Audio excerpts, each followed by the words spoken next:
Hi everyone, welcome to today's video. It's a drama school audition advice and Q&A session. I'm lovely and comfortable here. I've made some notes on my phone and I've also got a bowl of gross ass fake vegan cookie dough. We love that. It's not cookie dough, it's literally just like butter, flour and sugar and vanilla. Like, it's disgusting and we love it. If anyone's new to my channel and doesn't know the context of me and therefore my history with drama school auditions, hi. It was my second year of auditioning at drama schools this year. I auditioned last year when I was 17, this year when I was 18, now I'm 19. I've gained a place on an acting foundation course at a drama school and that is what I'll be doing next year alongside continuing to audition. I've been to loads and loads of auditions. I like to think I know what I talk about, but who does when this subject comes into hand? But let's just get into it, shall we? Ooh, I got a text! Sorry. So let's kick things off and talk about speeches. I have made a whole other separate video where I go very in depth talking about how to find audition speeches, but I shall talk about a few things that I would say about speech choices right now and what I think you should look for. I think the actual audition pieces can be some of the most important things about your audition. They say that it's a myth not to choose something that's overdone or, you know, used so many times. I don't think that's a myth. I really do think it's about capturing the panelist and giving something new and fresh, and therefore I do think your speech choice says a lot of stuff about you. And I think you've got to find something that works with who you are, what you're like able to show. And therefore my biggest tip is find something active. And by that I mean you want your character to be actively trying to do something to another character. Which is why I think speaking to the audience speeches, aside Shakespeare soliloquies, is something really to be avoided, as they tend to be quite passive and like inward voice without a clear objective, or they tend to be a character telling a story, which is what you find in a lot of one person plays. It'll be one character saying, and then I turned around and I did this and I did this and I did this, which is quite passive storytelling rather than you as the actor actively doing something. You want your speech to have energy and a clear objective, and one thing I would recommend is by cutting up a monologue out of dialogue. There's no rule against this, no one's going to catch you up on it, no one says no to cutting up dialogue. As long as the piece makes sense, then you're perfectly fine to do it. Me and my coach chose a bunch of different contemporary monologues this year and they were all cut from bits of dialogue. My second tip, big tip, is do be prepared. Know your speeches inside and out. If you've never been to a drama school audition before, you'll genuinely be surprised by how many people are not prepared. And I'm not talking like know your speeches off by heart 6 months prior to your audition. I'm talking don't still be hesitant when you walk into the room. Don't half-ass your preparation at the end of the day. Another thing I would say is when you go into that room to do the speech, literally just say screw it and take a risk. This can be quite a difficult concept to actually explain and you're one to grasp. Throughout this year, spent a lot of time thinking, what does that mean? What does take a risk mean? What are you trying to say? What exactly do you mean by take a risk? I'm saying don't play it safe. If you restrict yourself and deny your actor's intentions, the panel will see that and it won't be real and it won't be connected. So if you're going through a speech, doing the lines, and you feel like you need to move here or you need to scream this based purely on instinct and purely on what your body and your mind is doing actively, then do that. Don't do the speech how you've rehearsed it in your bedroom 1,000 times over and stay in that solid position. Otherwise it just won't be fresh and you won't be able to show the panel that genuine spark of you inside. You have to be willing to show your guts and actually show yourself. You've got to be willing to give to the panel. If that makes any sense. For me personally, for my auditions this year, they were gradually staying at the same level. I and my mind was getting kind of tired and just like, oh, I'm not getting anywhere, I'm annoyed, I'm frustrated. And so at that point it came to where I went into the audition room and I was just like, fuck it, I'm gonna do what I do. And that is when I started to take a risk and take a push, because I was putting less pressure on myself, I think, and I was caring more about the performance and just being like, I'm gonna do this. I think I'm going into a bit of a ramble now. At the audition, speak to the other auditionees if you can and if you have time and if it doesn't distract you or anything like that. I'd say if you're all waiting, like at Guildhall, you all wait and you go into the room separately. I'd say if you're near the start, do your speech and then talk to people afterwards, because you allow yourself to get into like audition headspace first. Or if you're like right at the end, like speak to people a bunch and then maybe give yourself 10 minutes to just relax and being by yourself, because speaking to everyone, supporting other young actors is really important and it'll be really valuable to you to speak to other people who are on different journeys.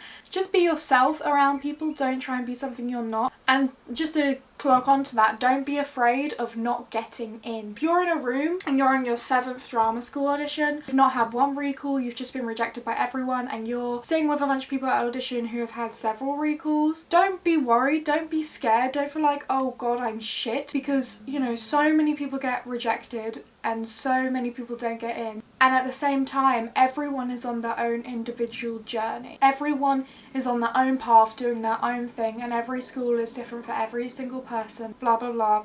You do not need to be afraid of not getting in, especially if it's your first year. You know, some people take more time than others, some people need more work than others, and at the end of the day, drama school auditions and drama school recalls and blah, blah is not the be all and end all of whether or not you're talented. That is completely your work, your prerogative. It's not for anyone else to decide. But try not to compare yourself to other people at auditions, and don't be afraid of not getting in. Don't compare yourself to others, and at every audition just take it as an opportunity to perform, do an amazing speech and perform an amazing piece of writing, and have that honour of being allowed to do that. But again, in that same vein, try and learn from every single audition, both the good and the bad. Last year, my first year of auditions, I don't think I took anything away from the auditions. I didn't grow or learn from any of them. My speeches really did stay the same. They stayed quite stagnant last year. This year I've really tried to actively improve and analyse every single performance in every single audition, because it's important. Recognise where you could go wrong, where you could improve, but also recognise what went really well and why a certain audition was different. Get plenty of sleep and know where you're going.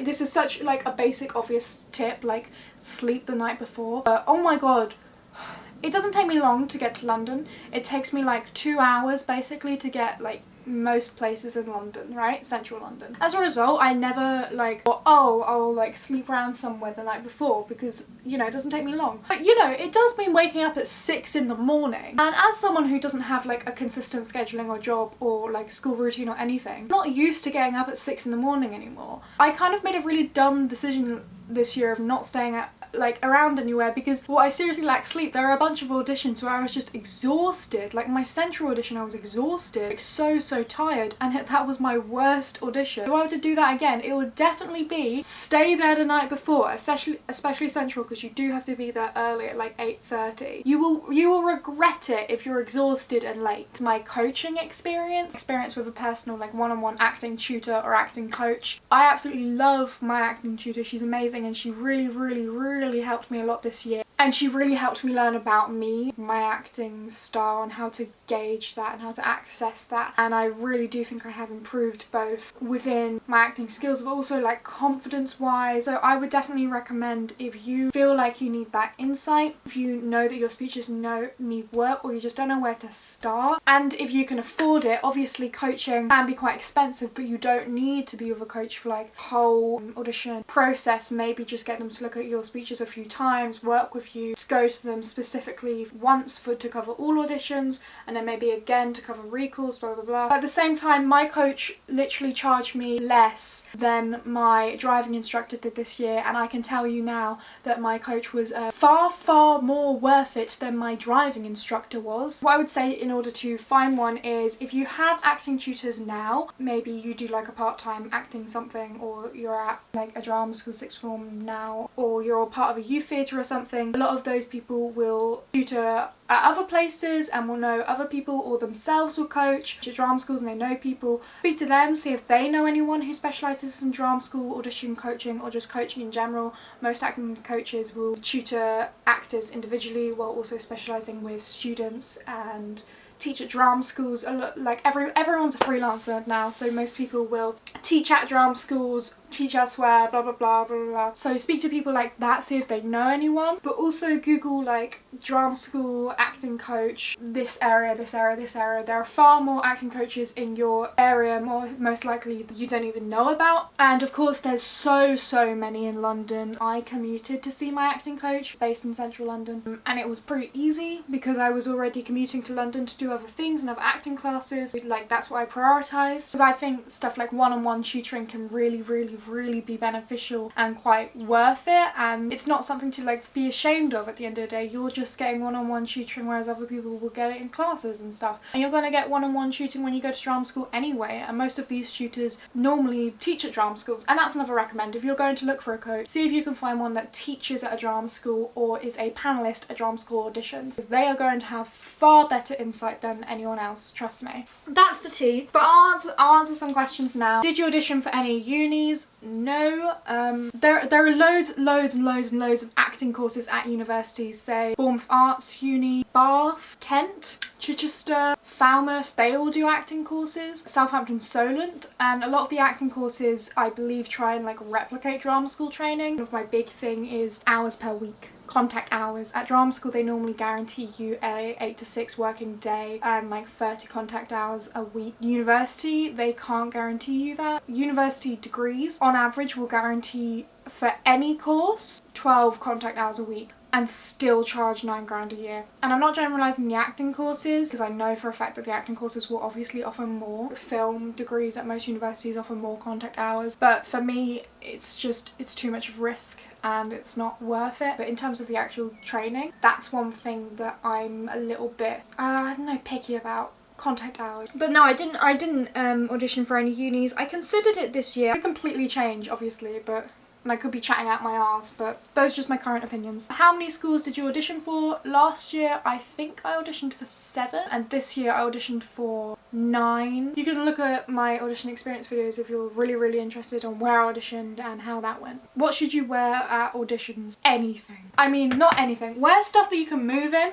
A legging, a jogger, jeans if you don't mind, t-shirt. I normally just wore like sort of gym clothes, which wasn't great, but like it worked. I really do say wear something really good. Wear something that makes you feel good, that you're confident in. Like, yes, like your favourite jumper. Every morning before an audition when I was getting dressed, I was thinking about it too much. I was like, oh, is this gonna make me look weird? Is this, what does this say about me? And really it's just about like, what do you feel good wearing? But I do say definitely wear clothes that you can move in. It's gonna, especially at workshop auditions, it's really gonna work for you. And if it's hot, wear something that you're not gonna get too hot in. Okay, so after filming that segment of the video, I got a few more questions on Instagram which I'm going to answer now. Do you think facilities are important? I suppose you mean, you know, like drama studios, spaces, filming studios, stuff like that. I don't know. I can't really answer that one, but what I will say is in terms of theatre, drama, acting, all you really need, in my opinion, is a space in order to make your craft. Like, I am of the very humble belief that to make a play, you just need one person and a room, and that's all you need. But like also obviously you need more than one space for all these different classes. How do you address that? Do you need like computer stuff, actual proper stage, a theatre? It really depends on how big your school is and what you want to get out of the school at the end of the day. For things like foundations and stuff like that, because they're not a full 3 years normally, most of them, with stuff that includes filming and other things, I don't think you need that many resources. You just need your rooms and stuff like that. But whereas for BAs, where you've got showcases, radio stuff, TV stuff, then yes, take facilities into consideration. But also a lot of schools do rent outside spaces for things like that. I think what's most important when you're looking at the school are teachers who is actually going to be teaching you, and that's one thing that you can really gauge from auditions. So really try and have good conversations, and if there's Q&A sessions at auditions, then really talk to the teachers and trying to gauge their beliefs or the way that they talk in workshops, because that will be their teaching style. What are you doing in preparation for drama school? Right now, not much. Right now I am working like a dog,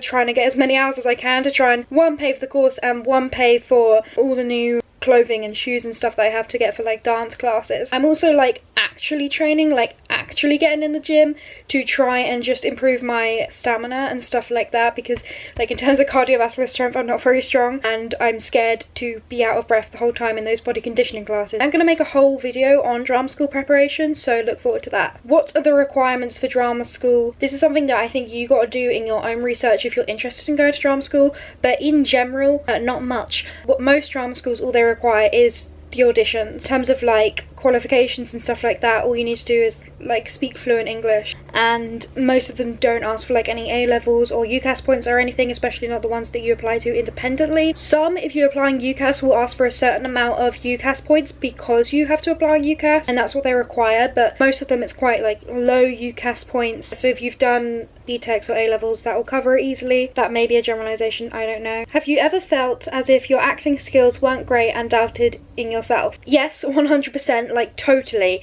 I had that a lot, especially last year. Towards the end of the year, I was really getting down, and through this audition session, just because of not getting recalls, just feeling kind of shit about what I did after audition, I was like, this isn't great, I have a lot of doubt. But I think for me, it's all about learning and improving. I don't necessarily believe in this tangible idea of one person being talented and one person not being talented. I think the idea of talent is, if you're considered talented, it means that you can grow and develop faster than someone who's maybe less talented. But at the same time, I don't like using the word talent, because it's very, it gives you the impression of having like God's gift, you know, like you're gifted and you're talented. And I don't think that's true. I very highly believe in self-improvement, learning and training and getting better at doing something, because you're a human being. So what I specifically made myself do this year is get extra classes, acting coaching. I've read a lot of books like last year and some of this year about acting, just to try and learn as much as I can and try and improve, and I think that's really paid off. I'm not gonna say don't doubt yourself, you're amazing, you just don't realise it, because at the end of the day, if you're not succeeding in something, you've got to try your best to improve. I fundamentally believe that. If you're doing an exam, you would study for the exam, you wouldn't just not study for the exam. But at the same time, I would say if